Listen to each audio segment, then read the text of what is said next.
It is 6 o'clock, so we will call the meeting to order. Is anyone up there yet? Amy's up there. Amy's up there and Yeah, Ally's up let's there. There we There we go. go. Can you hear us, Amy?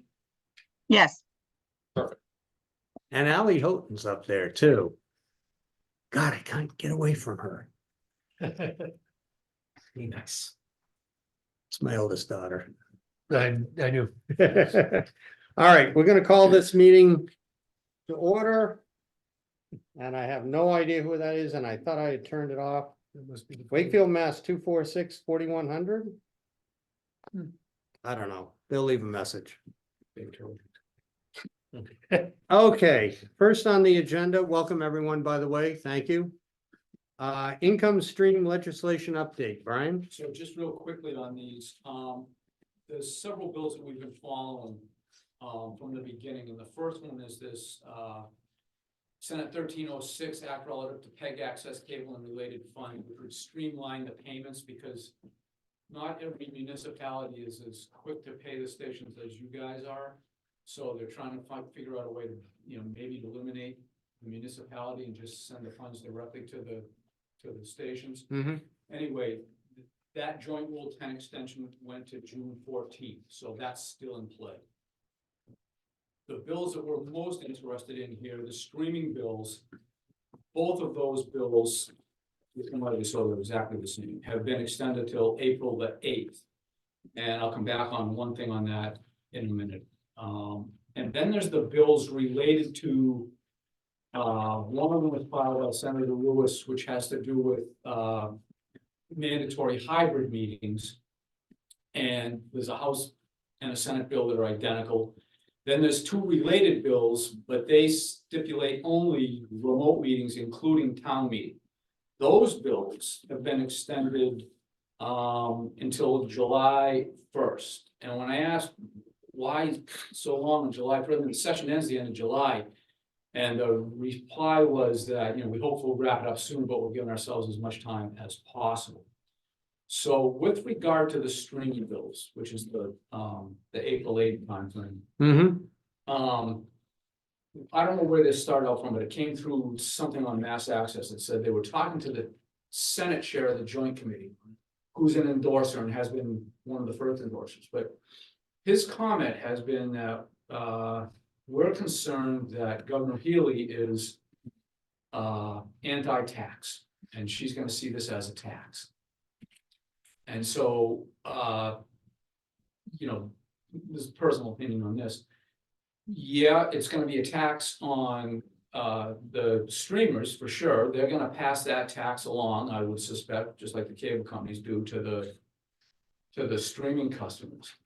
But there's no difference to me whether for those municipalities that outright support the stations, that's all in the city or town budget. So it's part of the tax package that you vote on every year at the municipal. So it's a tax no matter what. If you're supporting local access stations, somebody's paying a tax. So anyway, but we've got extensions on it. We'll see. It's good. I mean, the streaming bills in total had exactly, this doesn't matter. It was roughly 94, 95 net co-sponsors. That's almost half the legislature. So everybody sees it. Everybody knows because they're listening to everybody like Eden and they're talking and they all know their government meetings are being. It's not like how do we play this up? So anyway, that's really where we are now. And we'll just wait to see. So we know something's got to happen by April the 8th on the streaming bills. Be the same thing, favorable report, unfavorable report, which kills it. Sent the study, that would kill it. So this is just coming out of the subcommittee. This is just coming up. So I didn't know this, but the subcommittee can't make that. So the Committee on Advanced Technology, blah, blah, blah. They can't make that decision themselves. They have to recommend it to the Rules Committee, and the Rules Committee has to agree to the extension date. So those dates pretty much got. So by April, I suppose you could ask for another extension. I don't know. Like, so still in the works. It's gonna be hard that close to ending the session though. Yeah. Absolutely. Well, even April, I mean, you're still talking the end of July, you've got all kinds of, they're just Hasn't been a very active year on Beacon Hill anyway. Not a lot's been getting done, other than some major things, and even those have been kind of sort of tied up, but, yeah. That's- Interesting. that's what it is. All right, thank you, Brian. Thank you, Brian. Relocation to new high school update. Well, I'll jump in. I did attend the Permanent Building Committee's page turning exercise where they go through the plans and they actually turn each page and talk about each floor and each area.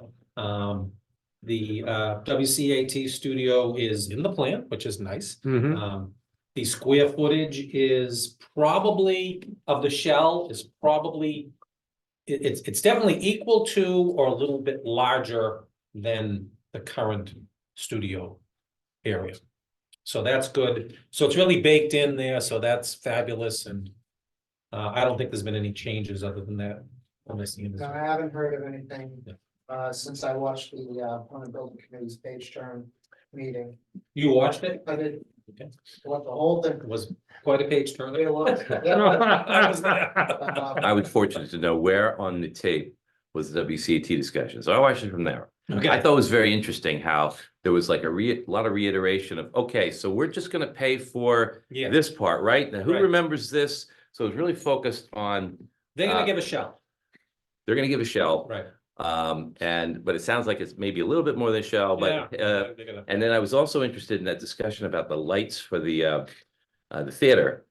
There's a whole discussion about the Oh, lights, yeah. which I thought was gonna eventually turn into, well, who can use those? And what are they gonna pay for it? I didn't go there. Yeah. But, those were a couple things that I thought was interesting, because I believe our understanding is nobody can use them. We'd be happy to take them off their hands. It would be helping us, right, Ian? That was the last I heard from the school, is that the person who donated all the equipment to the black box, current black box. Was fine with the equipment that is currently being donated to us. So when it was donated, does that mean the ownership rights go to the high school or stay with the donator to donate? It means the high school checked with the donator, just so the donator didn't want them back. And the building committee has no purview over that, I assume, is what we're thinking, or I'm hearing, or maybe. Tim said that it's ours to take when the time comes. Okay, well, that was kind of interesting. They spent time talking about that thing. So I do have a quick question on it, I talked about this briefly, and I only watched the portion related to CAT. So the issue was the access into the vestibule, which I get, and the secondary egress was out into the hall. And somebody asked on the meeting, well, what does that mean for, what's the bigger question, it had nothing to do with you guys, the bigger question was, what's access in and out of the high school, and they said it's all controlled. So right now, when we take stuff up to the field house, when we're going in there for the town meeting or whatever it is, sports upstairs, we just walk out the Well, door over that door, yeah. and go up there. So now, especially where, whether it's sports or not, if you gotta use anything upstairs, the theater, which we've done some stuff in, what kind of access will we have? If it's gonna be a flop thing, will we have one like we did in the Galvin, and those kinds of things, because otherwise, every time something comes up, we're gonna have to ask for permission and then hope that it's set up so that we can get in and out. Based on the last conversation we had about security access and control and egress control. It would be all based on fobs or IDs or whatever, we would get one. And then it would be locked to allow us to go where we needed to in the sales. Right. So now it's just a question of where other places can be. The auditorium, the gymnasium, the cafeteria area, and the media center. I believe are supposed to be on that list, because all of those places are places that we have suggested they put fiber drops for us to be able to connect into to send signals back here. Did you say the auditorium? And Okay. you have to excuse me, I'm suffering on a cold from about a week ago, so. But yeah, there hasn't been any greater discussion on that as of yet. Don't expect them to be forward until they actually get to that part of their planning. All right, anything else on relocation? I'm sorry, just to bring up that point I brought up earlier. Looking through the license contract with the providers. Do we have to give notice to them on when, like some type of schedule Yes. that's been given, or So I had contacted a couple of the providers, I believe, if I remember correctly, it was RCN and Comcast. And they said, that's great news to know, don't need to know it right now. okay, They said, contact us a couple of years out, because otherwise it's just gonna get lost in the shuffle of everything. right, So my expectation is, once significant building has started, I will start chasing those people down okay, with the architects and getting everybody connected to whoever needs to be connected. I did bring the same thing up to the architect firm when we did our discussion about our space. And they said, yes, absolutely, let's have our subcontractor for wiring, get in touch with them and make sure all of that happy. So yes, that does need to be maintained on our radar. We do have to set a date of when to talk about that. I was figuring the end of this year would be a good time to do that. because the concern there would be, is there any added cost that, is there some piece of equipment that needs to be bought? Yeah. You know what I mean, that, and who's gonna be that? The nice thing is that we have just had all of our internet, oh, not internet, but all of our interconnect equipment put in just 2 years ago. Right. So it's all still relatively new. Yeah. So it should be a matter of routing new fiber lines to our space and then just plucking stuff here and moving it over there, making some adjustments on their end, and it should go into place. Okay, That's the way it should happen. yes, Now, whether or not Verizon or Comcast decides to completely modify their transmission nodes and says, yeah, what you got's no longer relevant, we're doing it this way now. That's something I have no control. And when, if they did that, when would they give us, what kind of notice would they give us? And then when they were, Okay, so if there is that possibility, I think that's too big of a risk to just kind of leave it as, well, whatever happens, whenever they tell us, like, I would consider that we reach out to them and say, we're expecting this. If you're planning an upgrade, please let us know X months in advance. Otherwise, we're screwed. you can ask, I don't think that they're gonna have the time where to be monitoring that, and get back to just us, they get customers. That probably in the same boat at that time, when they do make ship. So I'm wondering if the cable franchise agreements say anything along the line so they can do what they want whenever they want with no notice. Because I would be surprised if that's the case. Maybe we should we can take a look at that and have some feedback on that later.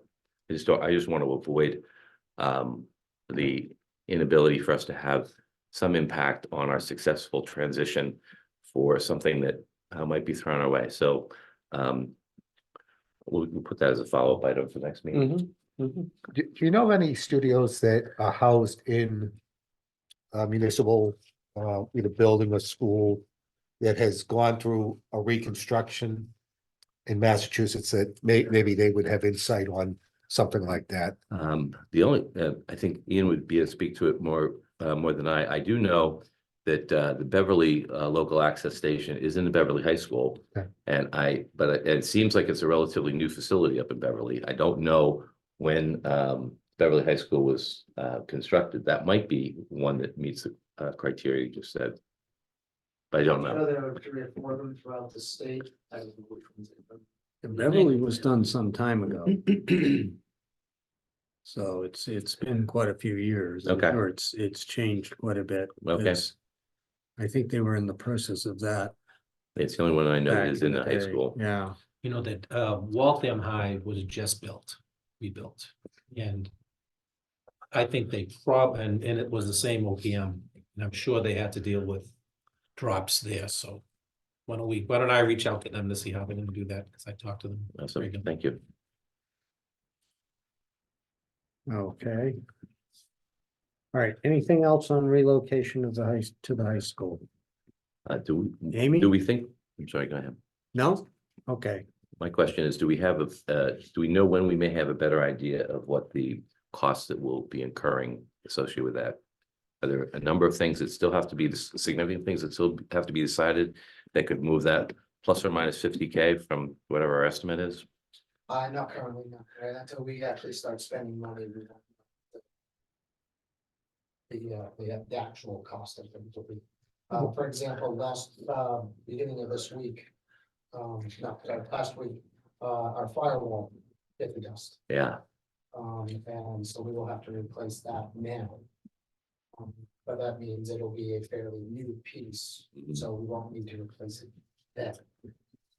So that would be one that could conceivably be less money.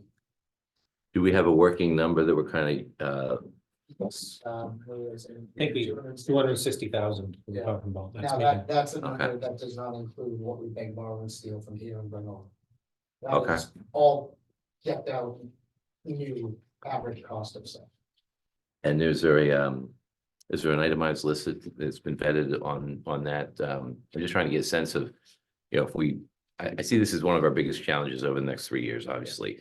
And if 260 is a good number to focus on, great, we'll focus on 260. But if we know that there may be some element of this process that hasn't happened yet that might involve a plus or minus, it might be helpful to have a sense of when that might be. Yeah, so one of the biggest questions that I have is the cost to strip the black box. I don't know how much that's gonna cost. And then the cost to install said stripped items from the black box into the new space. Do we have a number in there or is it a zero? Now, right now, it's an estimate. of, Okay, I think about $20,000. okay, But that could be far less. I've been trying to get quotes from people who are capable, because it's a bit of a salvaging, but it's Yeah. more than just salvaging, because it's also high-tech equipment. right, you gotta protect it. So it's trying to find somebody who can do that and is ready to quote this far out. Uh-huh, Because I asked Barbizon, who would be the most obvious choice. Yeah. And they said, yeah, sure, we'll look into it, but that's quite far out, so we're not even. Really ready to commit that to any number. interesting, okay, We're just too far away. yeah. And put more into focus. Yeah, because we need to start thinking about, what our CD values are that we have, what our minimal capital contributions from Comcast and Verizon will be. And any thoughts that we may have to liquidate some of the Ameriprise portfolio that might get into sort of planning for the investments with a specific timeframe. Those are the kind of things I'm thinking about. So again, we can come back to that at some point in the future. But I guess we need to start thinking about, okay, so if it's 260, what are we gonna do? How much lead time do you need for those decisions? Well, the investment portfolio, gets into an issue of, quite honestly, what we set up the investment for the capital and the operating fund. At the time, we were seeing a decrease in cable franchise fees. We're seeing that we're like operating in the loss unless certain things happen, which we've been fortunate. So we chose that would be a more conservative allocation, like a 65-35 bonds to stock. We want to preserve that money. Now we look at the fact that we've had a couple of good years. We still with the franchise income. I mean, from that information you sent me, that what we forecasted for the enterprise budget or what's come in is like within $1,000 of what our forecast was. Point being, it's not dropping as fast. And now we have this high school. And that fund was considered to be one that we had a longer time horizon. So that's, has a still mostly bonds, but a more significant stock piece. We had a investment policy committee meeting with our advisor, Joanne Riley, on Monday. No, was that Monday or Tuesday? Tuesday, yesterday. And we actually talked about the fact that at our next meeting, we need to kind of outline for her, how the timing of our needs changes so that we can start putting that in place. So we're starting to think about it. We have a semi-annual meeting with her to review the portfolio performance and talk about things like this. So it's on our agenda, and that's why I just want to get an idea of how big the nut might be. Okay. Anything else on the relocation? All right, high school program discussion, including funding and productions. Ian?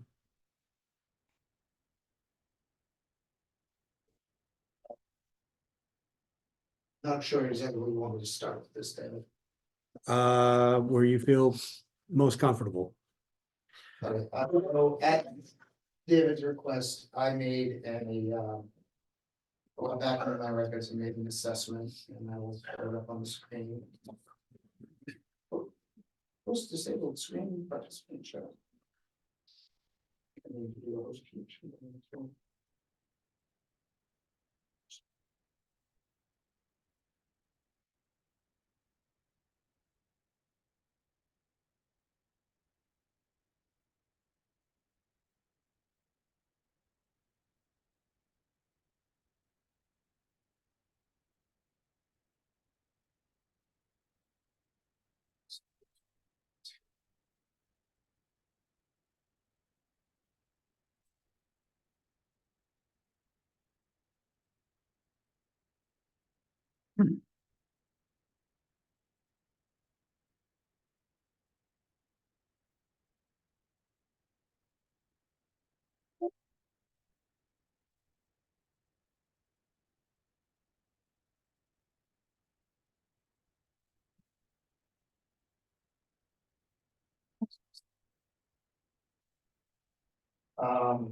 So at David's request, he wanted to know what percentage of our work Can is. you blow that up a Yeah. little bit? It's small. We do very detailed analyses here. We do.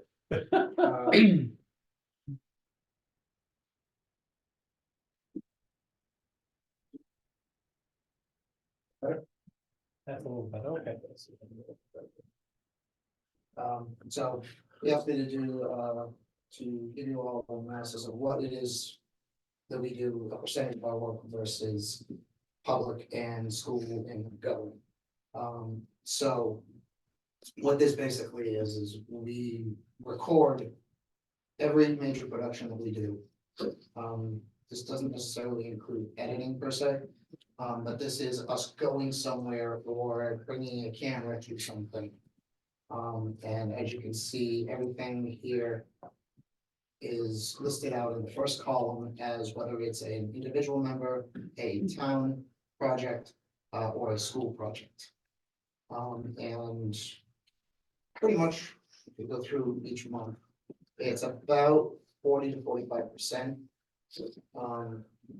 Of our work is related to, let's say about 40%, is related to some school event, whether it's a concert, school committee, athletics, things like that.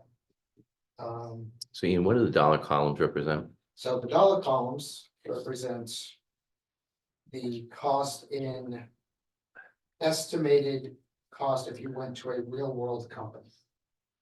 And asked for this particular item to be done.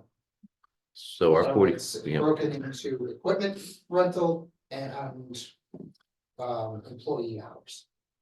Now the employee hours is $75 an hour, which is based on what a company would have to put out between payroll taxes, actual employee salaries, and the rest of the costs for things you need for an employee.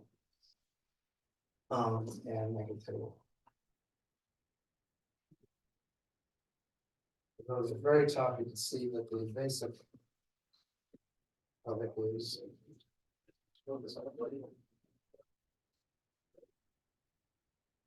So for 2022, it was estimated to be $763,000. with equipment rental of 635,000. No, the 635,000 was what we were estimating at a 20% below market rate. Okay, what was that final figure for 2022? 763,000 indeed. And how's the breakdown between equipment and labor? Do you have that? If you break down.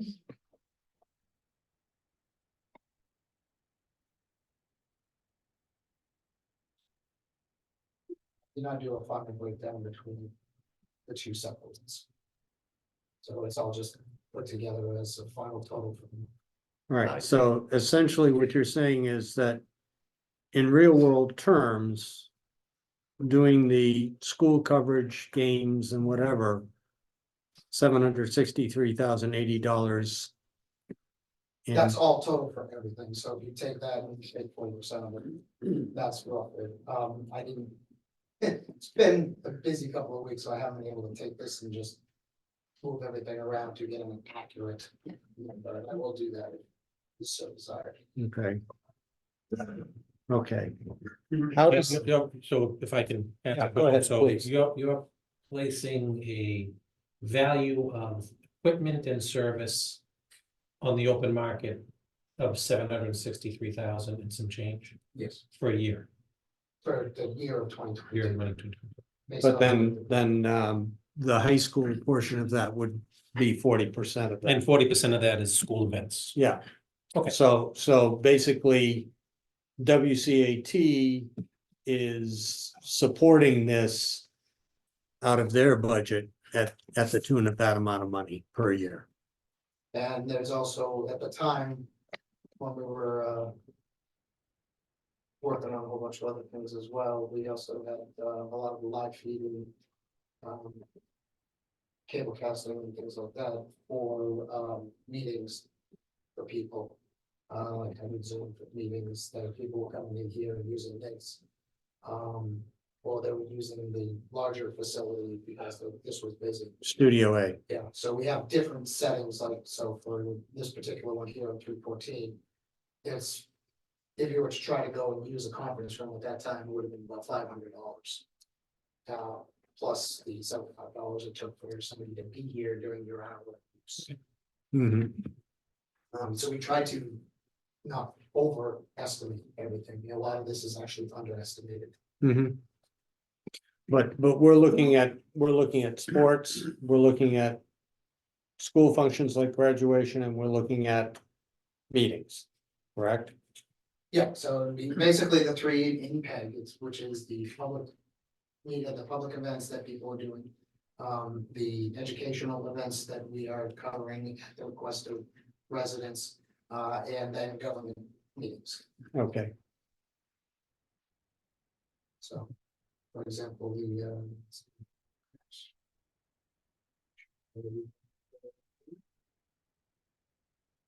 school committee. So that one is a full studio, in Studio A, and that's about $2,800 plus $800 if you know people that were hanging out at the time. And how do you come up with a 40% estimate? That was just from my going down the list and seeing how many were school versus town versus the total. So it's based on the number of events rather than dollars that each event cost. Yeah. So it's possible that Yeah. broadcasting a football game costs more than, hosting, televising a meeting. Yeah. So in order to, so I think I would I'm have to go careful, deep dive in all of this to get accurate numbers. Right. Just I do not have to. all I'm suggesting is that $760,000 number is something I don't think we should lock into cement because of. no, I just want to make sure I understood how it came up. Right. Because 40% of that number is not necessarily the school cost. right. Because that 40% would come out to $305,232.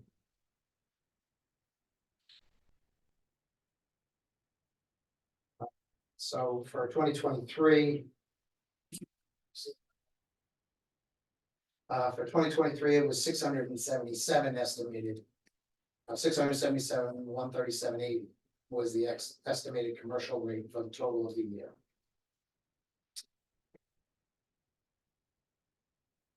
How come it went down? Fewer I COVID would- events. Well, part of it was halfway through that year, we weren't doing the government meetings. Okay. Zoom edits, so that was one element of it. And. See how much money we saved? No, you just transferred it, that's all. Lots of different bucket. Exactly. And then, the other part of that was just a lot of people aren't doing a lot in 2023. Yeah, It was a kind of a rebuild year for a lot of people. We didn't see quite as many people coming in. In 23, Mm-hmm. and then 24, we just started, so. Yeah, I was just gonna say, even though we're only a month and a half in, do you see any sort of increase this year? Yeah, a little bit. I will tell you right now that, March, we are actually fully booked for every single day in March. We have at least one, if not multiple, several days, we have 4 things going on at once. Yeah, I know we had to move the March town administrators report one day to accommodate. Yes, Yeah. because we have a kids group, that are coming in that day, and they, we have found that they need to come in earlier than what they were thinking they did, because Mhm. kids can't keep a straight line. I've heard that story. So just a general question on the town meeting, Steve, that you guys took over. Do we run those on the government channel?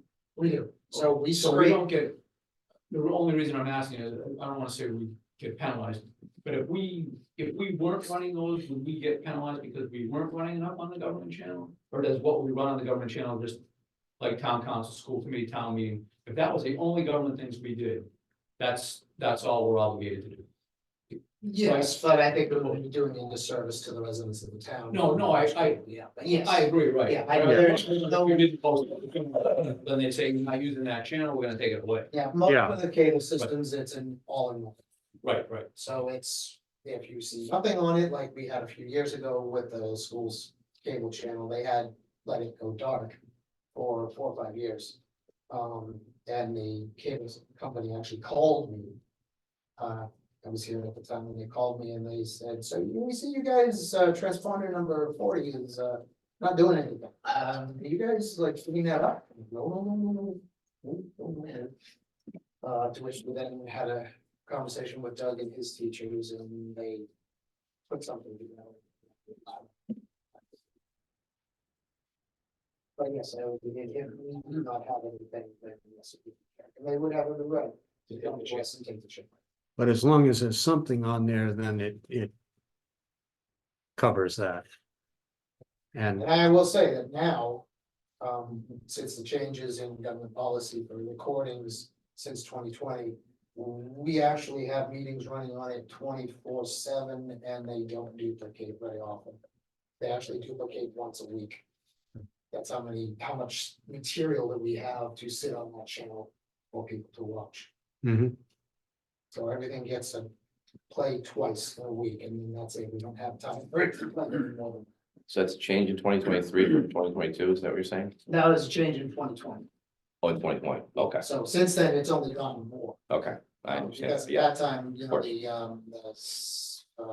Sustainability Committee and the Human Rights Committee only had one meeting that they recorded.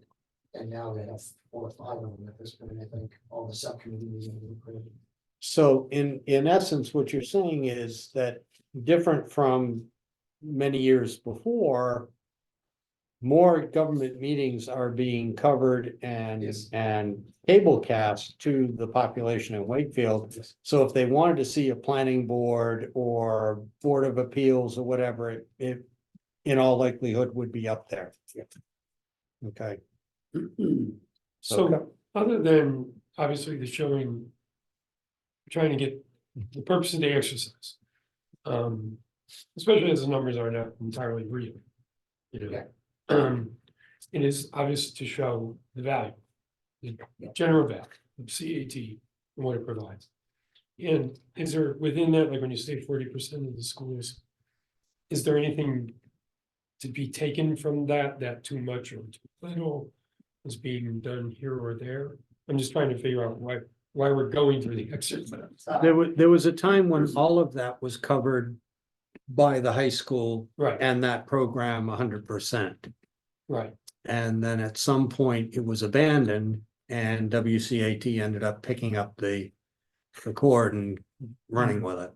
And the reactivation, as you say, you know, nothing was on the channel, but then something was put on the channel. Yeah, I don't know what that is, There hasn't been, because all of the stuff that's produced by WCAT, and correct me if I'm wrong, is on the government channel or on the public channel.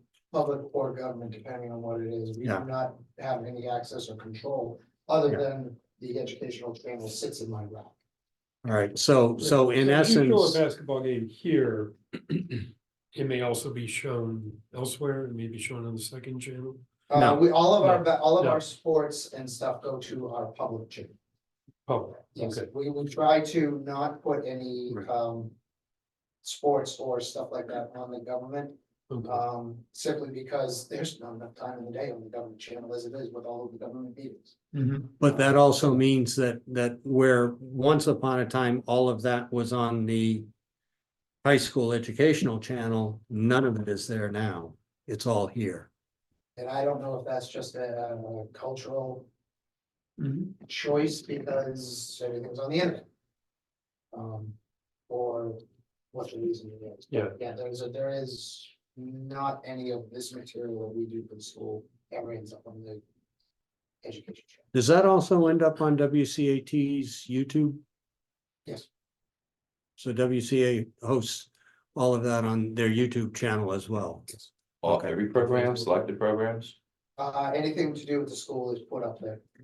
And Facebook. And well, yeah, Facebook, if we are doing a live stream. But Facebook's only for live stream.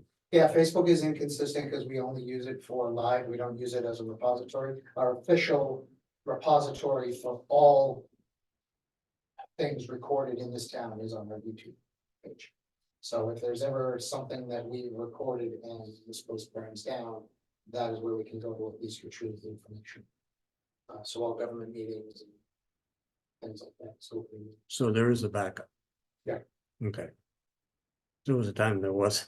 Yeah, no, I'm paranoid about that. We have 4 different backups. It's on our website too, though. Does that go to you, to your YouTube page, our website? No. No, so it's on our website too.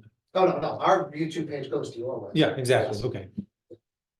Yeah, that gets scraped off of ours, except for what you guys are now doing on your own. I'm assuming that just comes up. Yeah, okay, so it's ours, okay. So that is separate from Right. ours. That did cause a little bit of confusion with a lot of people because they kept coming to us and saying, why aren't there any government meetings? Well, they're not on our site anymore. You have to go over here.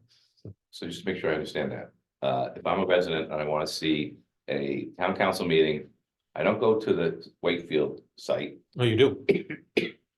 For town because council? we have an Well, obligation. You're talking about the Wakefield YouTube page. I guess what I'm trying to understand is, we have a commitment to, broadcast the town council meetings, Right, but you do. right? Yeah. And, so with that content, does it go on both YouTube pages of town and? Now, what Steve is talking about is that the Wakefield's website. Yeah. Like where you would go to pay your taxes. Uh-huh. On all of the committee pages. there That's where your is a link is. playlist that Oh, Yeah, links to- playlist, yeah. Playlist, And okay. depending on what committee it is, it links to 2 different YouTubes. So town council links to ours and the Human rights. Veterans Advisory links to the Right. town's YouTube. Yeah. page. Because you're filming the town council meeting Exactly.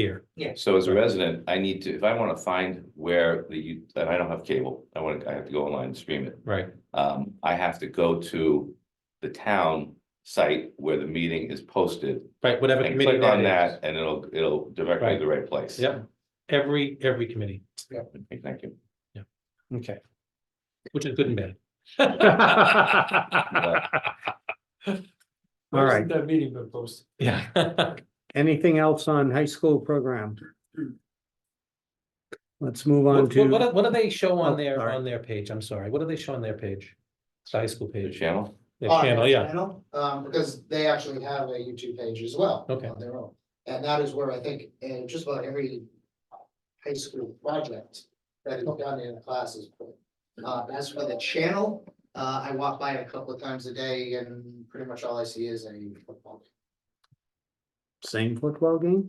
Yeah, there's also a couple of, student movies, I think, Mhm, on there as well. mhm, So whether they change that out, I've just not noticed, it's entirely possible. okay. Thank you, Ian. Podcast revenues and expenses. That's you again. Yeah. So this was just to illustrate what we have been working to do, and it's really, podcast is really kind of a misnomer on this. this is just our paid productions. So.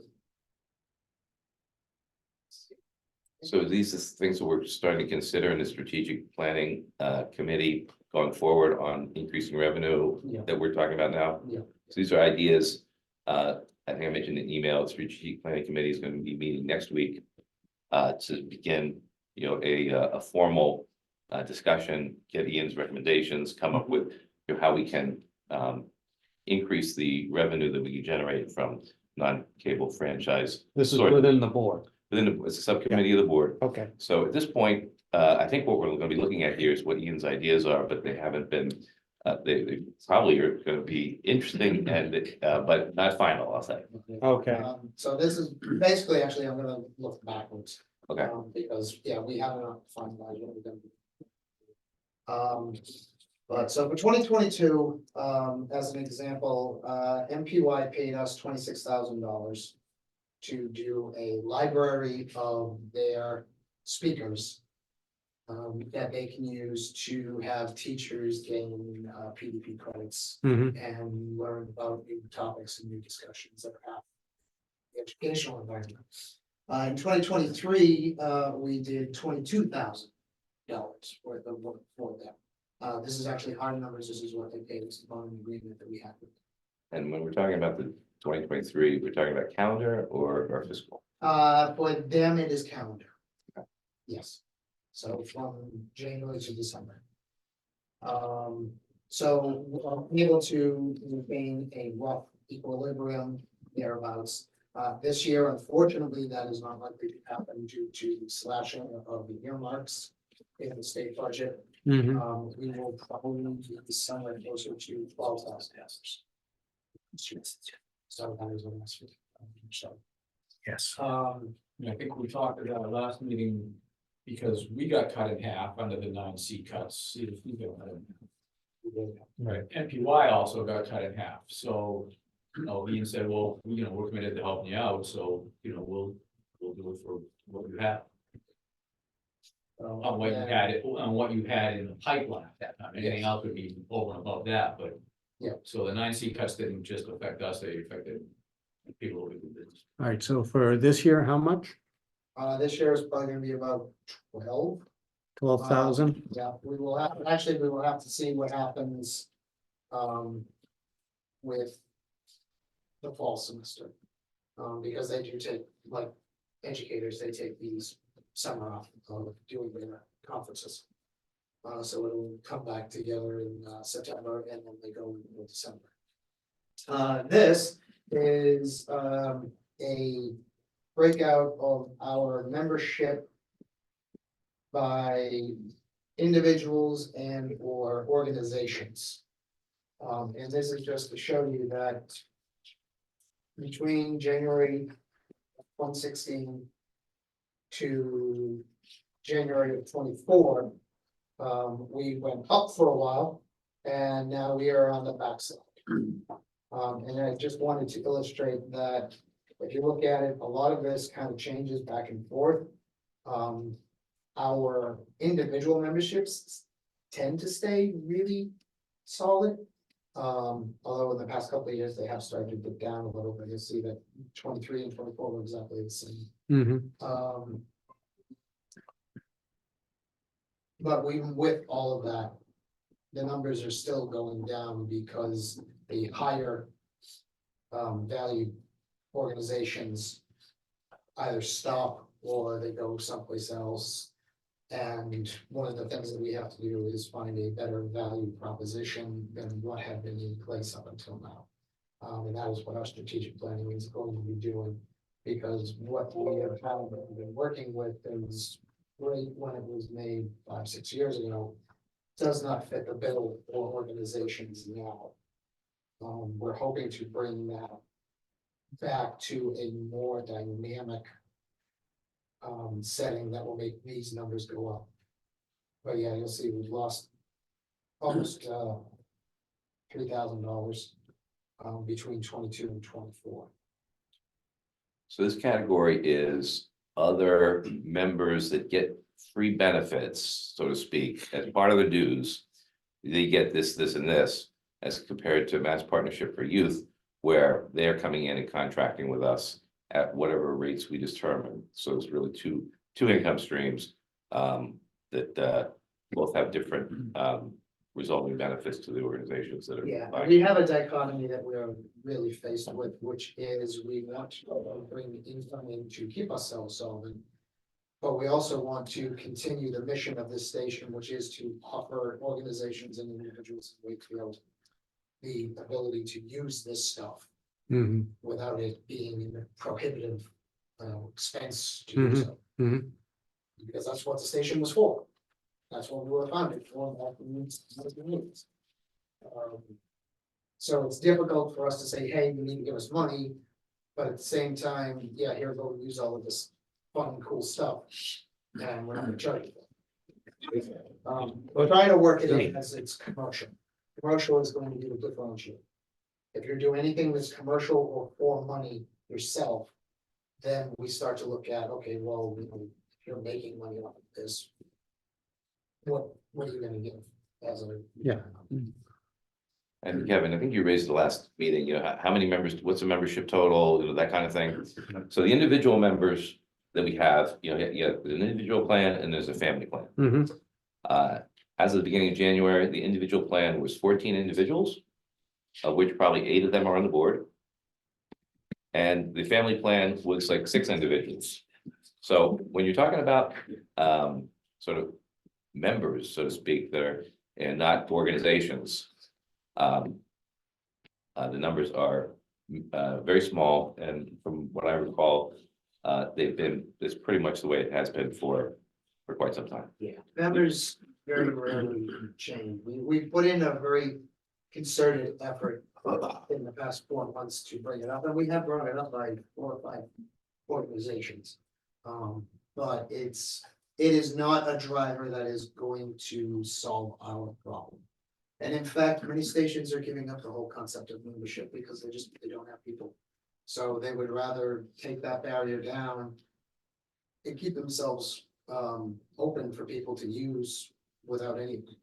Are the individuals just, you know, out of the goodness of their heart, do they get any benefit from being an individual or family member? Yeah, we do. Several people, Colleen Getty is one, where, you know, she does a show in here every couple of months. For her membership. Another one is a gentleman, who Steve met today, who does an opera podcast. And he comes in here every month or so. And does a show, for himself, does a show by himself. We have several, we have one organization, who is I don't know if she's a health and life coach or a yoga specialist. You mean Lauren? Yeah. But that gets into the sort of, this gets into a different category. I Yeah, want to just, for an individual member, I'm a member. Yeah. I pay $50. Yes. I can have the full crew record a rock and roll concert that I broadcast every 4 months. I can have them show me how to use the Adobe Premiere software. It's an educational process so that people are educated on technology, how to create content, how to do expressions, you know, express themselves. And we actually charge more. You know, some of the local other stations charge $25 a year. Now, that, you know, is an amazing value that I don't think too many people know about, and I guess I'm not sure how many people would avail themselves of it. But that's what you get as a member. Okay, interesting. And it's been that way since the beginning of Access. The whole purpose of Access originally was to give ordinary citizens the ability to make programming, to learn how to make programming and all the equipment, and to make programming and put it on the air at a time when, you know, your average video camera was $5,000, $6,000. Right. easily. Yeah. Okay. Yep. There I- was I no did such train on thing the as cameras, iPhones and everything else. Yeah. Okay. So the remember that. dynamics of a lot of it are changing, and we've Right. got to change this. Because before, this would have sustained. Because these numbers would have been much larger. Because the ability to do everything with this wasn't there, so you would have to come and get this kind of stuff. Right. And people would sign it out and they would go out and do a production, and then they had a responsibility to bring the finished product back here for cable casting. Right, So, right. But this is no longer a viable, this is really just a dinosaur of what it used to be. Right. Mhm. Nobody saw TikTok and YouTube and all of that. I just have a couple of quick things on that, not directly related, but the opposite direction from what Ian's talking about is, trying to, figure out how much is too much. Mass Access, who's the, the state trade association for the cable networks, cable access stations, of which there are 260 some odd, they claim they have 119 members. I don't believe it, but let's assume that that's true. Up until this year, their membership structure was, you could have an individual membership, a person, or you could have a station membership. Those station memberships were driven by revenue size. So the higher your revenue, the higher your cost to be a member of Mass Access. This year, they said, because everybody's having problems, and because they're trying to get more stations involved to help with the lobbying on bills and things like that, it's a flat $100. Doesn't matter what your revenues are, they're trying to get people to come and say, can you give us $100? That puts you into the mass access thing and that kind of thing. So that's one thing to look at. And the other thing, that I don't know enough about it to know for sure, but just because we've had some discussions about this too. Allie's actually running a show next week, which is a podcast with the guy that's doing a financial literacy bill on Beacon Hill. So that bank program was technically TSB means business or something, and normally that would have happened that way. And for those programs, you can use the tagline, but it's the same thing as town council. You can't have the water bottles with Poland Springs on them, those kinds of things. You can't do any advertising, but you can advertise on a podcast, which kind of makes podcasts interesting. If you can get people to, if you can get them out. So something that I happen to think Alice would work out both ways well, the podcast, but because it's a state issue, I think it's something that's, if it could be done in the studio, would also be put out on the Mass Access site for people to look at to support this as well. Anyway, my point is that the podcast could generate some revenue, but not yet. It's too soon for us. Still working into it now. And it goes to not just podcasts, but it's basically anything that is done in this facility, but not put on this facility. If we agree with it, that can be a done deal. So what means is the podcast distributed? They have what manner, you click on, I want to go to the Apple Music Store and download the podcast? I'm just a little confused how That's what I was saying is it's a little bit different than just that. Okay. So if somebody wanted to, let's say a pizza joint on the street wanted a video that they wanted to put up on Facebook. They can come in here and they can spend their $100, make their video, and take it and put it on the Facebook. If that would be something for us to consider, it would mean that we would just make the adjustment to, it doesn't have to go on our station. So you can become a production house for small things that people would want to do. And so long as we're not putting it up on our channels as a paid or an advertisement, and they put it up on their own things, then it's not any action against us as a nonprofit or as a PBS type station. Yeah, because So they are- you're providing the services, but not the actual distribution. Right, so we don't get into the issue of FCC rules of, you can't call to action on a nonprofit television station. Like PBS can't do that. Although they're getting awfully close to the Oh, line. But that's how they're surviving. Yeah. By doing these things quick. And a lot of this is, okay, you want to get a video done, go rent a camera from us, there's so much money, make your video and go do wherever your goals are put. So how does GBH then show Masterpiece Theater brought to you by Viking Cruises? They show the Viking Cruise commercial. Well, they don't show the actual commercial. The way it's always been explained is, for instance, the classic example at GBH seminars for producers. Okay, because if you were considering doing a PBS program, you had to go through a seminar. Okay, which I did. And basically their example was, you know, Volvo, you see the ad on television and the car's going through the desert or whatever, and they're talking about, you know, the horsepower and the technology and da da da da da. On PBS, they would show exactly the same visuals. It's the same ad visually.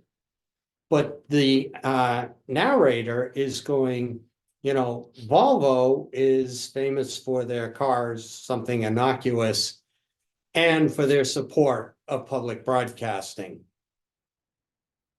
End of segment. On to the You program. don't have any of the graphics, you don't have any of the Nope. numbers of how much a car would cost or what Nope. the leasing option Right. would be. Same scene. It shows that. They only pay the for that beautiful once.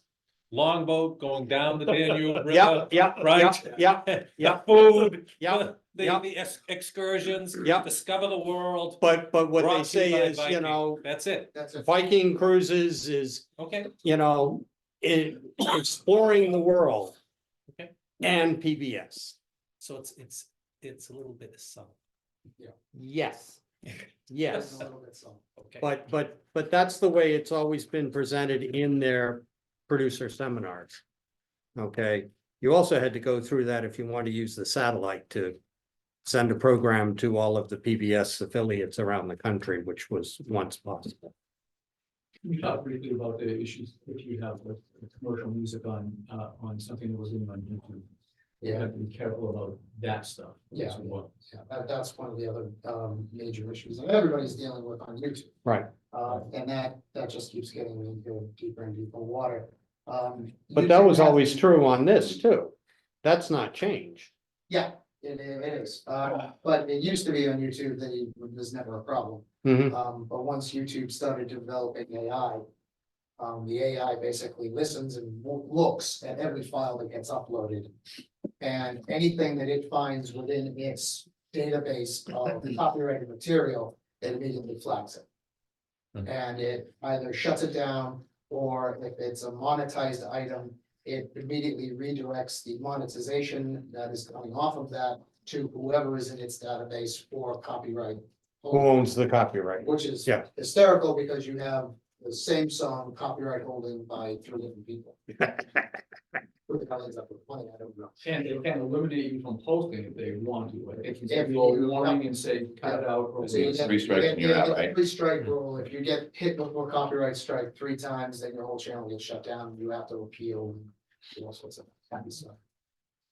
Yeah, so that's all of it, that we have to consider that, now everybody has to consider. Mhm. And I want to bring that up because sometimes, you know, when we're filming a game or something in between quarters or halves or whatever it is, you know, somebody will come on, they'll play music. You know, they just, you know, if it's in the field house, they'll play music, sometimes it's the band. Yeah. But that's all copyrighted music. Mhm. You know, in some cases, you gotta go out of your way to edit that down. So Or edit we it have out. not even attempted to monetize any of our streams that we do because of the fact that if you are monetizing it, that copyright strike sticks. Hmm. Because we don't monetize them, YouTube just says, hey, you got a copyright, and then it lets us continue on. But if we will try to monetize them, then we have to be very much on, so it's really practically for us not worth it. Just in the amount of extra work we would have to do to make that a source of income. So there's a lot of options that people have normally that we just, they're not gonna really function in the real world environment for us. All right. Anything else on this, Amy? No? Okay. After the last meeting, it was expressed to me that one of the concerns is that we really had not taken the time to define the ultimate goal of the working group. And so I want to open up the discussion to that so that we can come to some sort of understanding and have, you know, at the end of the day, where do we want to end up? So Does that let mean- me, Is that the basis of a charter or something like that, or? So the same concept without it in writing? pretty much, I mean, what is the goal that this group is, it was never defined clearly when we were brought together. So I think we need to define what is the ultimate goal that this group. Where do we want to be at the end of the day? When we're all said and done, where do we want to be? So I think I'll go around the table, at least initially, and then we can open up the discussion after that. Good question. I'm gonna have to pass it along to Steve. Well, I'll pass it along to Mike. No, I'll give you my opinion and then Mike can step on me if I'm wrong. Town council expressed, it was expressed to the town council concerns about the viability of WCAT, which WCAT finds, and the town council finds local cable very important to the community and what have you. There was a lot of discussion about declining revenues, increased costs, and it's in an unsustainable direction. Whether you're selling cars or you have a garden club or whatever, it's unsustainable. So I think that town council wanted to have a group that was going to get a little deeper dive and look into this. Certainly not something that we could do at our bi-weekly meetings, Mhm. kind of get a sense of it. I think myself am very heartened that a lot of good work has been already done, looking at the budget, and the numbers that have coming in are very better. It's better than we thought, I think, at least my opinion, or what led to believe anyway. But I do think that we need to kind of not take over the strategic direction of WCAT at all, and I'm thrilled that the strategic planning committees to work to look at some of these things. And to see what can be done to kind of create a more sustainable atmosphere. Which, as I look at declining numbers on the revenue side, for instance, I think between 24 and 25, it's probably, we're anticipating probably a 12 or 13,000 decrease in cable pass-throughs. Right. We know that's Yeah. happening. So would part of our goal to see how do we make that up? We've done some great work with the Mass Youth Commission, or Commission for Youth, Mass Commission for Youth, Partnership for Youth. But I think looking at these other things, some of these partnerships and podcasting and things like that, to narrow that gap to make this venture more sustainable. I think that's what we should, that's kind of our goal, in my opinion. Anyway. Does that sound? Yeah, I mean, initially, I thought the whole reason for convening the group was because of the possibility that there was a fiscal sustainability problem with CAT. What happens then? We're gonna be seeking town funding, what's gonna happen? I said to Steve this morning, Steve just confirmed it, our initial meetings here seem to be indicating that the situation is not currently dire. So I said to Steve this morning, half jokingly, we could take a year off. But maybe we shouldn't. Right. Because we all know that there's still gonna be problems. I think In the we did a future. better job. The expense side looks better than I think we anticipated, and great job on the whole Right. group and the expense side. The revenue side I get, Right. which is probably something we should be looking at. And we've got the kicker of the move. Yeah. That we don't really know yet what the bill's gonna be. Right, So, and that's not even going to come due for another 3 or 4 years. right. Well, So, and the expense side of it had been, dire up until the point that we had a significant employee change. right, That's only a reprieve though, as we all know, Right. because that's Right. gonna start going up again. Right. Depending on how long the current set of employees that we have stay here, or just choose to move on to new jobs elsewhere. right. So the goal of what can we all do for sustainability hasn't gone away. Mm-hmm, I think that's the ultimate goal. mm-hmm, Whether, we're pleased that it's not hitting us as fast as we thought it would. But we know that there are probably some challenges ahead. So whether we want to continue as a working group, because of what we know is coming in the future is, seems to make sense to me to do that. And, I'm learning a lot, continue to flesh out these ideas. I can always do without one less night out per month. So if we don't really have a problem, I certainly wouldn't follow my sword if we thought the continuance was not, really necessary or could be put off Mhm. for a period of time. Ryan? Yeah, I guess, I probably have more time for meetings than anybody else, but, you guys shouldn't have to do it. So, one of the things that I would try to pinpoint would be if we could not have meetings go on forever, but what options might there be for the town if it got to be really critical? Would those be, direct funding or, whatever it might be, or, charged by the cost of the project or whatever those things might be. So the CAT would have some options down the road to say, this is what we could look at. Reserve fund transfer, for example. So it's not just an automatic donation every year to WCAT, or maybe it is an automatic donation as part of the town budget. Or maybe it's just, we set aside a certain amount of money in the town budget, and if CAT needs it, we'll take it out of that. I've used the example before, I think, the snow and ice budget, if it doesn't snow, that's great. If it snows, you do what you gotta do, and if it snows a lot, then you gotta make exceptions for that. So just having, I think for CAT, I don't know what my horizon is here, quite honestly, but, just so CAT knows where they're going and what the town might be able to do, that would make sense for the town. And, for somebody like Mike, who's an elected official, but certainly for Steve and Kevin, I mean, you're gonna have to explain these things, and potentially, if it comes down to it, something comes up at town meeting and budget, who's getting what, and then somebody's gonna stand up there and say, we need to set aside X amount of money for WCAT. And town meeting participant says, well, wait a minute, I need a sidewalk. And then everybody's like, well, okay, what do we got? There's only so much money to go around. Which inevitably will happen. Right, it's always the sidewalks, right? They're always dirt.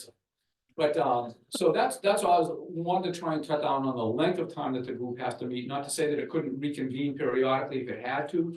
And, I'm glad you're getting the information that you want, but I think just to have some possible options if the town had to step in, what you guys might be looking at for ways to do that. Okay. Paul?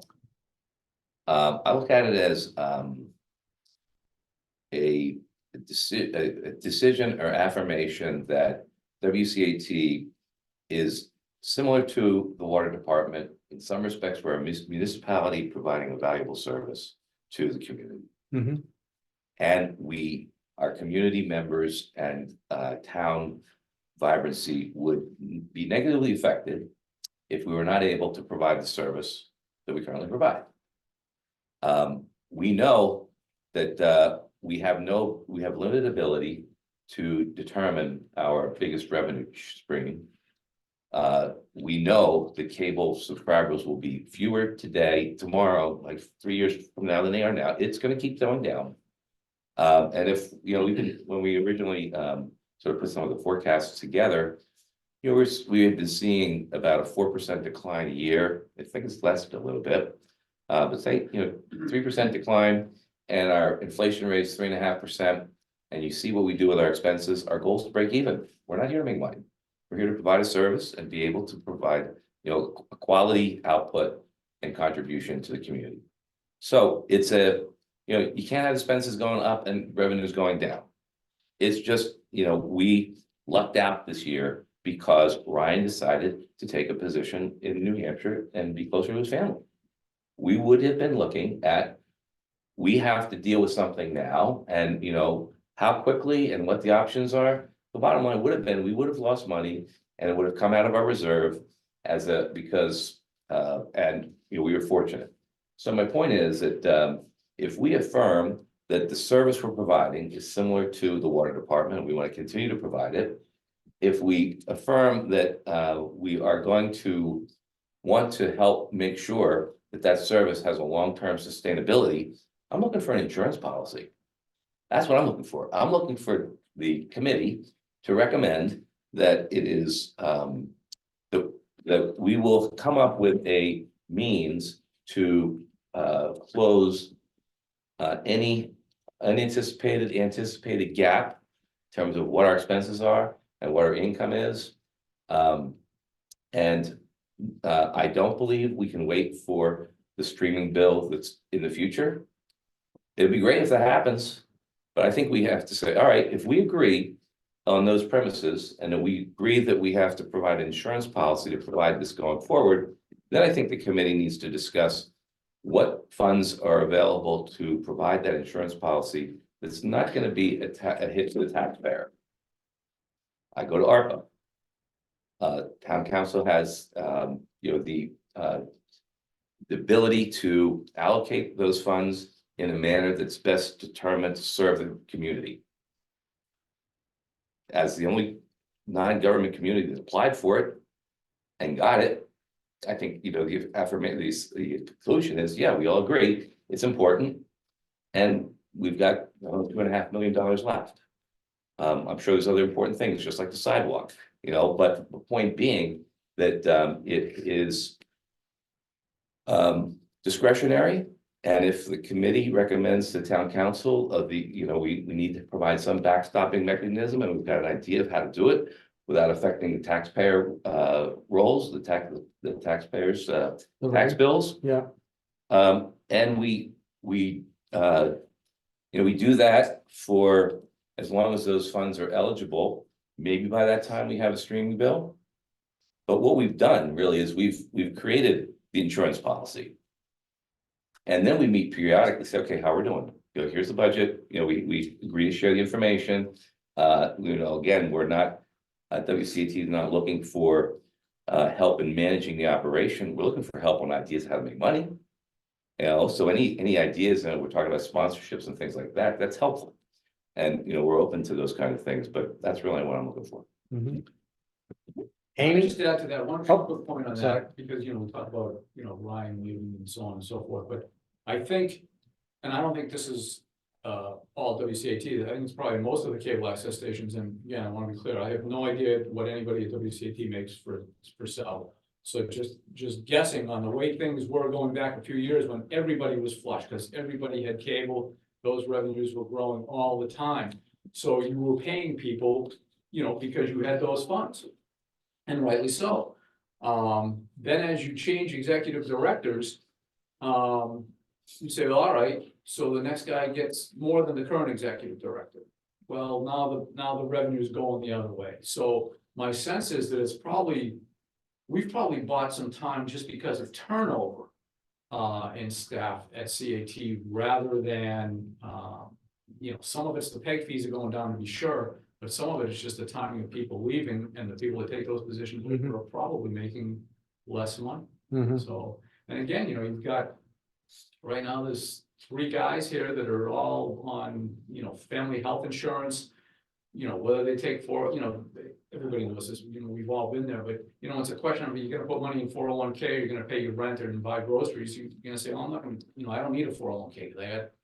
I should, because I'm 20 something and it'd be great, I'm a long time to use it and build it up, but so we've got employees like that work very hard, very diligent, very committed, that don't make a lot of money, and therefore they're susceptible to move. But in the meantime, though, the change in the structure of the leadership has been a plus, given the fact that it coincided with significant drops in revenue. Amy? Sure. So I'm not sure I'm I going to can't say, hear. Hang on just 1 minute. Is she on mute? Are you on mute No. on your end? Nope. No. The volume's up. Where's the Speaker connected. It comes up. while we're getting Amy on, I distributed to you what the $50 a year member can do for a town engineer who plays bass in a rock and roll band. So Bill Burnell's performance. I didn't know he played bass in rock. He's good. Okay.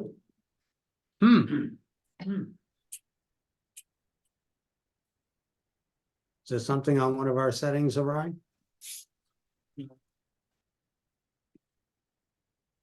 This is why I hate technology. Huh? We did. First, only that one time. Everything's in. Right. Maybe she can just give you a quick cell phone call and you can hear what she has to say. Well, unless we can't figure it out. She needs to have opportunity to share opinion. She can hear us. She can hear us, yeah. Yeah, she can hear us fine. We just can't hear her coming back. Try this. See if that does something. Amy? Yeah, is that any Yep. better? Hey, all right. All right. Okay, sorry about that, Amy. No idea where the hell that came from. Anything to contribute on this? So I'm not sure I have anything really unique to say at this point. You know, my understanding of this working group coming in was that with franchise fees declining and expenses always going up, there were concerns about the future of funding for WCAT. And that our goal was to think about that and to come up with some ideas for what could potentially work in the future. Yeah, I think it's been great that we have done so much work kind of looking under the hood at different areas, the finances, the memberships. But I think ultimately the goal of this group is to either recommend some options that WCAT and the board could do, or to think about what funding the town could potentially offer. Okay. Okay. Any other comments? Would it be okay to carry this forward a little bit then? Is, you know, from my perspective, I really don't think that ARPA is gonna be the way to go. I think we have, you know, that's not A, sustainable, and B, last time we had about 30 million for, you know, in requests in the next month or two. I think we're gonna have another 8-10 million for the remaining 2 point whatever. But I do think that the ultimate decision of the insurance policy would be a consideration by the town of providing some funding, you know, and perhaps on an annual basis. I mean, it seems to me that, I don't know the legalities, Steve, I don't know exactly how that would affect ownership or anything else, you know, not that anybody wants any ownership changes. I just think that ultimately, if, as has been said, you know, it's a service we don't want to lose, it would be more permanent and more facilitative to try to do it on an annual basis. With, as you say, with, you know, open books and discussion and things of that nature. I just throw that out there. I agree. I'd like to, I think we revisit that after we see the strategic plan. Well, the strategic plan is gonna start us down a Right. road to gather some additional income. It's not going to. No, be- I know, but we should see that as part Oh, of it. absolutely, yeah, Yeah. but I guess I'm not sure how, unless we sort of do like what they were saying, like a PBS big fundraiser and we get like a lot of money in as a one-shot deal. I don't know what the problem is solved. So I kind of like the idea of establishing you know, a mutual set of goals. What are our goals? What are we gonna recommend to the town council? Are the goals of the town council with respect to WCAT? With some options on how that might be implemented. Because, you know, we can have a great strategic plan and close the gap. But, you know, the high school might be 360,000. As an example, we couldn't move. Yeah, I consider that Yeah. to be a separate issue, you know, than the long-term sustainability. That's not an operational issue. That's a, Yeah, Absolutely, Yeah. not an operational Not issue, but issue, yeah. it certainly will, yeah, that's why, long-term operational issues, you know, we operate, in an efficient manner with the goal of breaking even. We have a good idea. Kevin's forecast that we work together on, that he puts on the table, you know, so far we're 2 quarters in. And I think our variance is like less than $2,000 on, you know, 160,000 that's come in already. So we generally know what the number is gonna be. And And it's really just a matter of looking at, really that, whether the pace of cable cutting increases. You know, you're seeing, for example, I just was seeing something today, Fox, ESPN, a Disney and someone else want to put together a sports package. And, you know, it's gonna cost, and so, Fubo TV, whatever it is, Fubo is suing them because they're gonna say, we're not gonna give you that content. We're putting our own package together. And so then, well, what's that package gonna cost? Well, it's about $45 a year.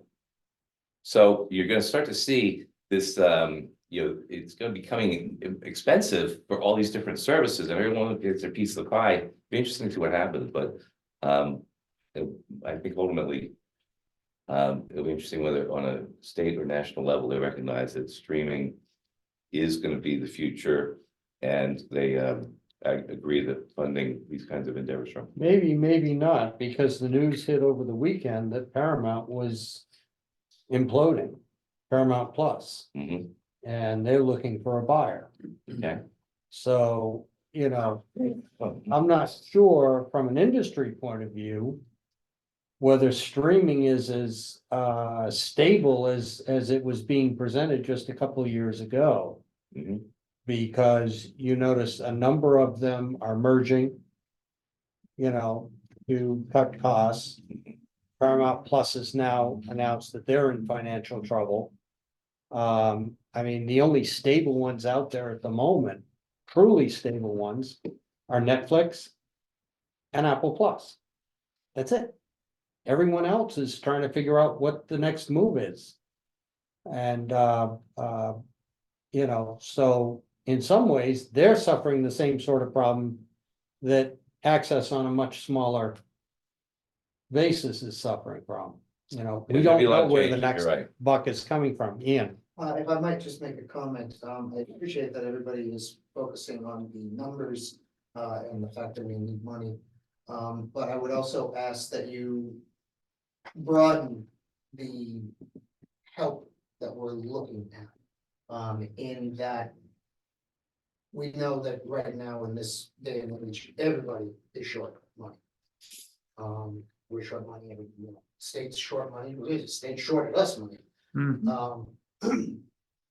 What else besides money is there that would give us a benefit? That would help us to make ourselves sustainable? One thing I can think right off the top of my head is, you know, if the town has anybody who is good at grant writing, could they give us a couple of hours of their time to write grants? I mean, we do a lot of work here, and quite frankly, we are not equipped to grant write. You know, we're equipped to fix TVs and we're equipped to do video production. And we've looked into trying to find a grant writer, and it starts at $1,000 before they even sit down at the table nowadays, because so many people want them. So is that an option? Is there any other thing that the town has within its construct of government that we might be able to use to help us to find other sources of income? So I would think that that might be also another way of going that would benefit us and also not put a burden to the town.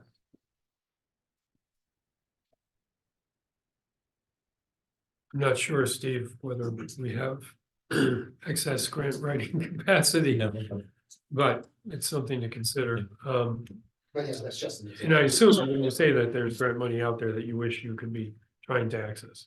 Yeah, so we, through a long amount of time spent on the internet, President Holly Hogan actually had sent me a list of operational grants. Along with several others, I also found an entire list of federal grants that relate to humanities production. Now, when you drill down into them, of course, each one of them has got one little line item that just makes it difficult for us to apply for it, but that's time spent trying to figure that out. But yeah, there's probably 20 or 30 of them that we could do. I just, you know, I don't have an extra 30 hours a week. What was the Cummings grant? I I saw, circulated the Cummings grant as an example before the meeting, that email. So the Cummings grant is significant. And we're in the process where we applied for a 3-year grant. The requirement is no more than 20 or 25% of your average trailing 3-year revenue. It's about $80,000 to $90,000 for us a year. And it's competitive. And, you know, it provided that as a sample of what is available, but as important, what we've done to go ahead and put a really solid proposal out there for the first time with Brian and a couple of board members doing it all. It's over 150 now. So there's an example, you know, if we hit it, it's great. If we don't, well, we got to find another one to invest all the time. So that's why I thought Ian's suggestion in terms of how if we have municipal employees who have those kinds of skills, the bandwidth is a different issue, of course, an important issue. That's something that seemed to make sense. Mhm. And the other point that I'm making, you know, we developed this sponsorship program with tiers, how you're going to get visibility. Savings Bank is an amazing contributor to our success. They always have been. They've been our #1 supporter from a corporate point of view. So we had to put in place a structure that basically for about what they're doing now, they get, the top of the house. And so we haven't generated more than like $1,000 more, even if that, from putting that in place for them. And they're the only ones who have signed up for it. Why? We don't have a we don't have a business development person. We don't have a charitable guy who can go out and share this nice opportunity with local businesses because everybody's tied up. So we, again, that comes down to those are among the challenges that we're going to come from a strategic planning point of view. All right, we can create these programs. We can go out. We can take the effort if we have the resources, as compared to, well, here's our price list for the studio, and that's got to be all inbound traffic. Now you can probably do some. So do we need a salesperson? And how, if we're going to be generating alternative sources of revenue, I don't know if any business can do it without a salesperson, but it's just not part of our model. Right.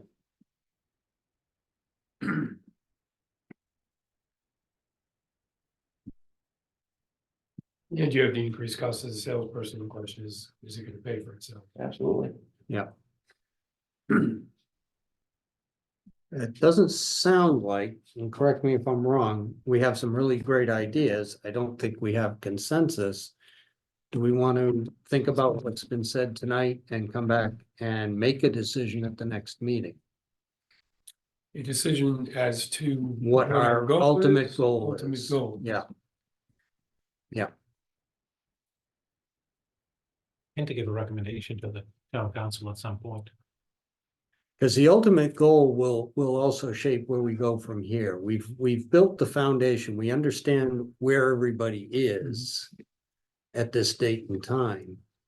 But I don't think that without having that goal of this committee, that we're going to be able to move much from where we are at the moment.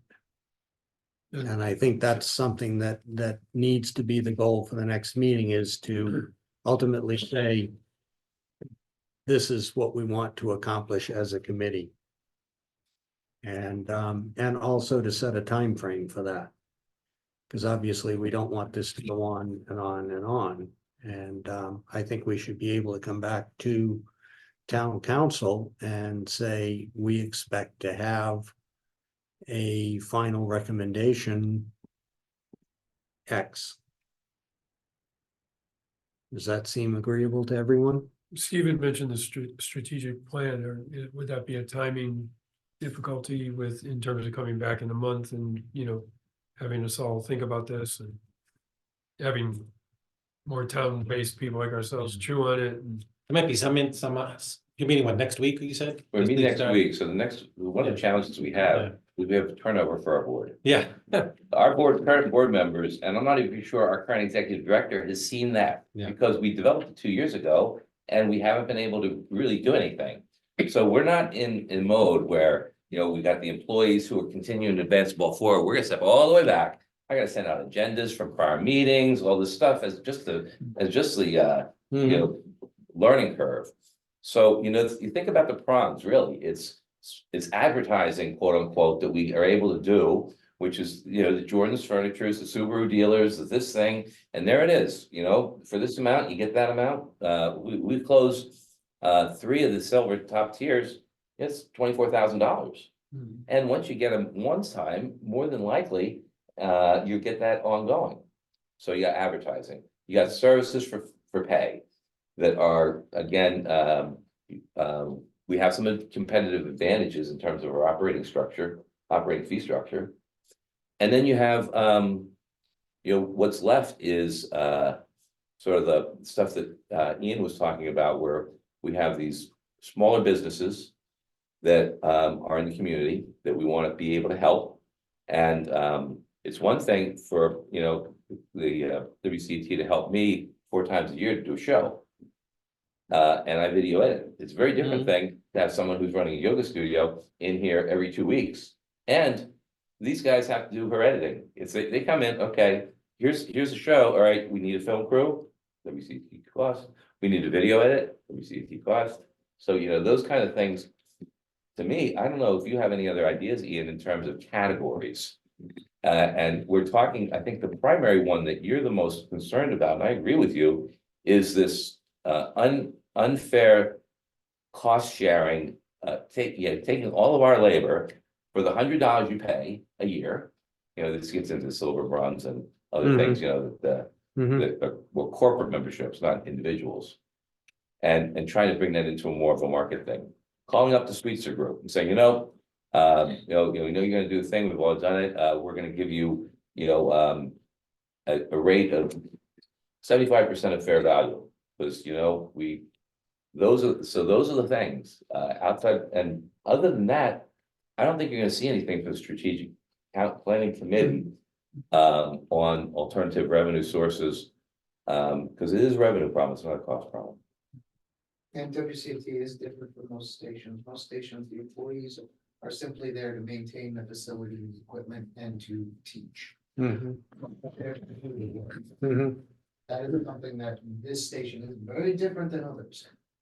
We actually get our hands dirty doing and helping people to do their job. Most other stations, if they do work, it's usually related to things like town meeting.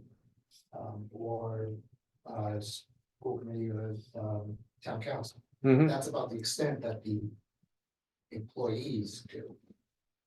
The rest of that is people coming here and they do it themselves, they collect their friends and they do it.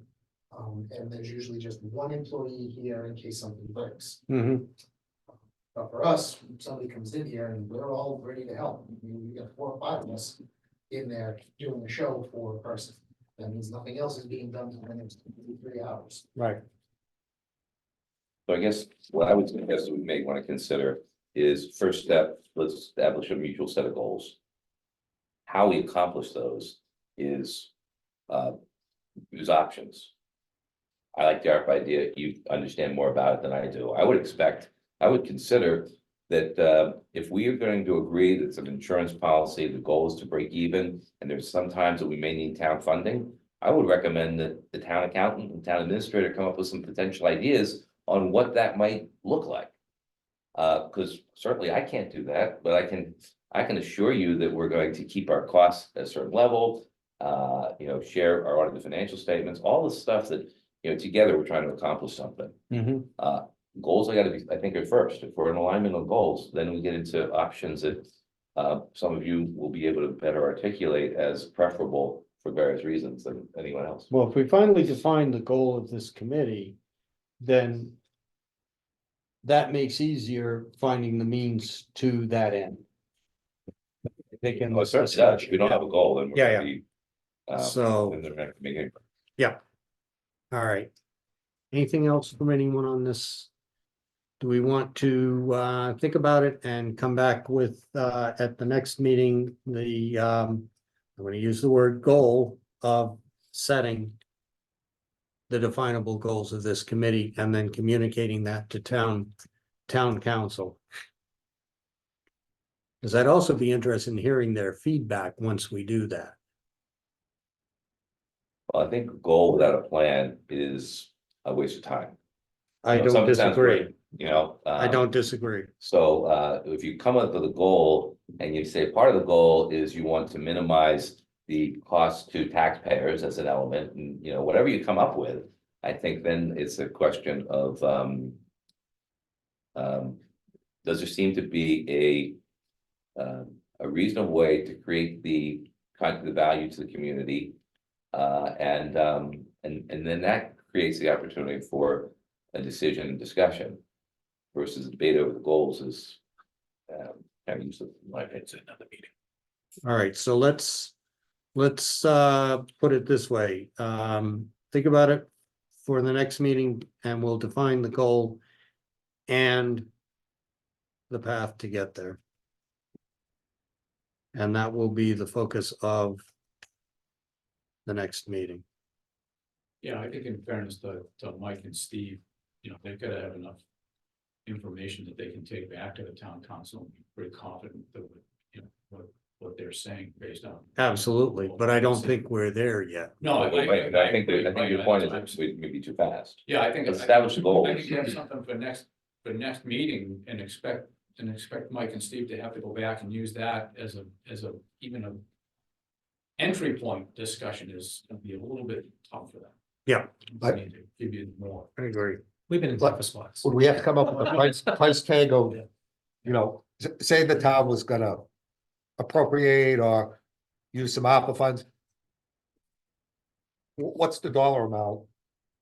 How would we look to set that? Challenge is variable. I think if we decide, if we think about it as an insurance policy, and the idea is to keep the business in a break-even mode, and we do a budget for the year, and we look at it, says, look, looks like we might be down 25,000. Okay, then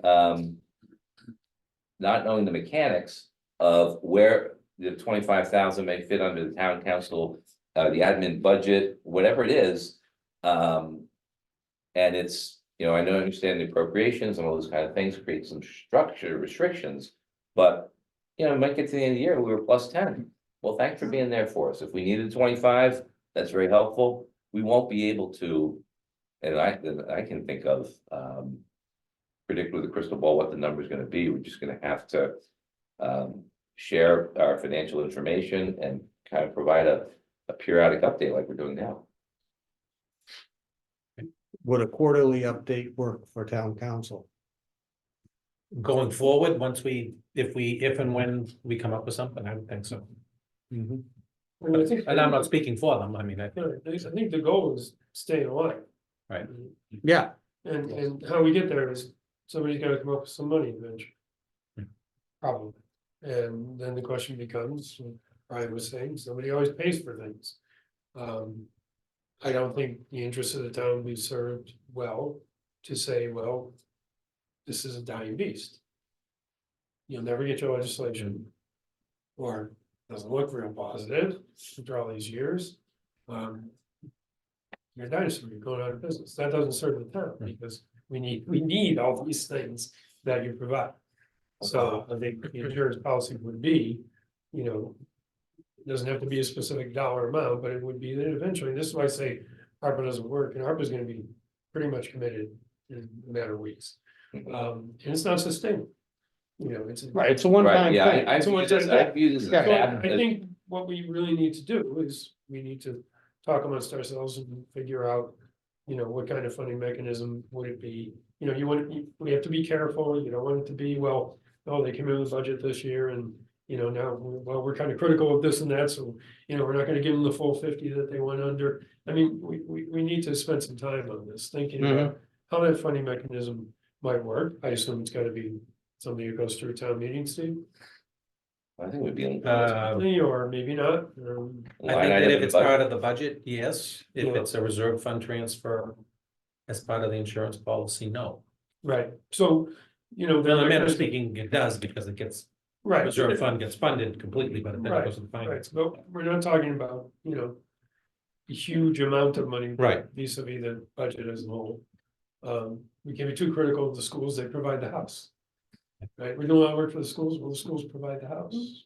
So we don't want to get into that, Mhm, you know, mhm. pitting of, And that's fair One too. versus That's the a other. fair observation too. yeah, so I think it is ultimately gonna be a town responsibility. We haven't gotten there yet. Not as concerned, maybe I should be about the move. I think you've got some assets, and if you needed more than that, things would be done to make sure that Mhm, this moves over to there. mhm. Am I pointing in the right direction? You are, you are. Mention that. Perfect. And I think it's gonna be, and ultimately, it'll have to be a longer term town solution. Yeah. But I don't think it's gonna be extremely costly. No. I mean, we could certainly do, one of the things that we did in the early strategic planning committee, when it was formed, was again, the subcommittee, long range financial viability. So it was the first time we put together a 3-year forecast. And it was really important for everyone to realize that things were changing and we couldn't just sit here and let it change.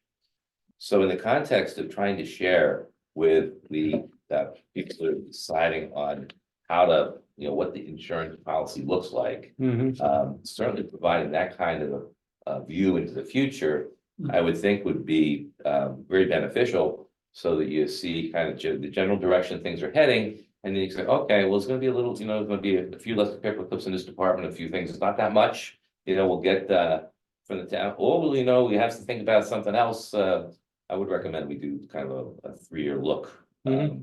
Just as part of the helping sort of frame the magnitude of the issue, whether it's a big deal, small deal, whatever. I'd just like to make a point of what Mike just said. With regards to the school, I absolutely don't want to get into Right. test that. I want to see a closer tie to that, because in keeping with what I said about finding alternate resources other than money, more of the students.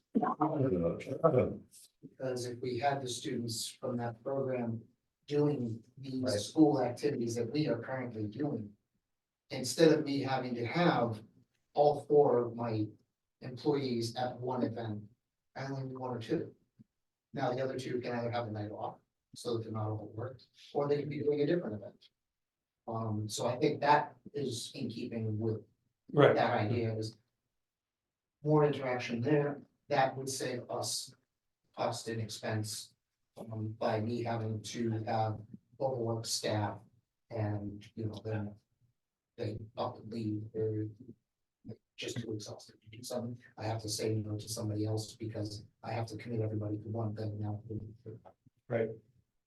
And I guess I'd just add to all of that and say, for those of you on the working group here, I think as long as you guys are comfortable that what Ian and the board are doing, and I guess what I'm trying to say is, I wouldn't want to be second guessed about, well, what about staff or things like that. And I think you guys have to be convinced that what's in place is the right thing, at least for now. That could change, to be sure, but Right. When you're asking people for money, they're always gonna say, well, we gotta be careful, let's, what are we, so I just think it would be helpful for you guys to really understand about, what is everything that goes into the.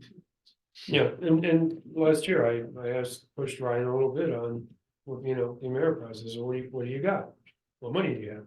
We're asking for ARPA, what money do you have? Mhm. So I mean, I think that's a legitimate thing. We certainly don't want to be going to the taxpayers if there's money, Mhm. that is already possessed Mhm. by CAT. Yeah, no, agreed. Okay, so that will be a goal for our next meeting, is to define the goal, and as much as we can, the path to get there. Is that agreed? Go for the Yep. goal. Amy? Okay, got a thumbs up. Approval of minutes for the last meeting, January 24th. Any comments, criticisms, changes? I think I spelled everything right this time. Yeah, I was thinking of Otis Redding, sorry. Okay, Thank you. so second. I have a second, and all in favor? Okay, thank you. group member comments, Kevin? Just real quickly, probably a little off topic, but I sent a budget to Ian and Paul today. Revenues from 2022 to 2023. 23 was down about 2.6%. Reflected in the budget I sent you guys.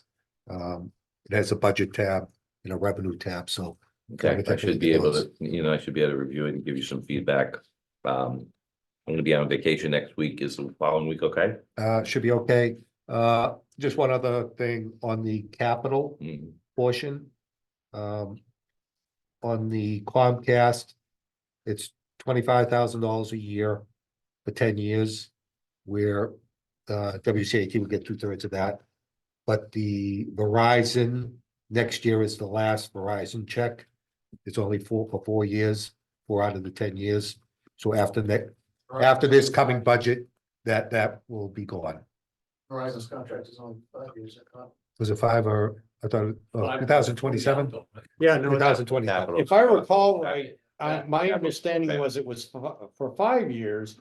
Because Verizon wasn't going beyond that in most Right. Okay. communities because they're trying to get out of the Okay. business. So the contract is for 5 years, but that was the capital was for 4. The 3-year out on Yeah. Verizon. Yeah, the 3-year out. And we're- Let's follow up on that. I just had a question of the timing. When the money's coming in to the town, which I believe is December and February, and when it comes to us. Yep. That's all I had a question about.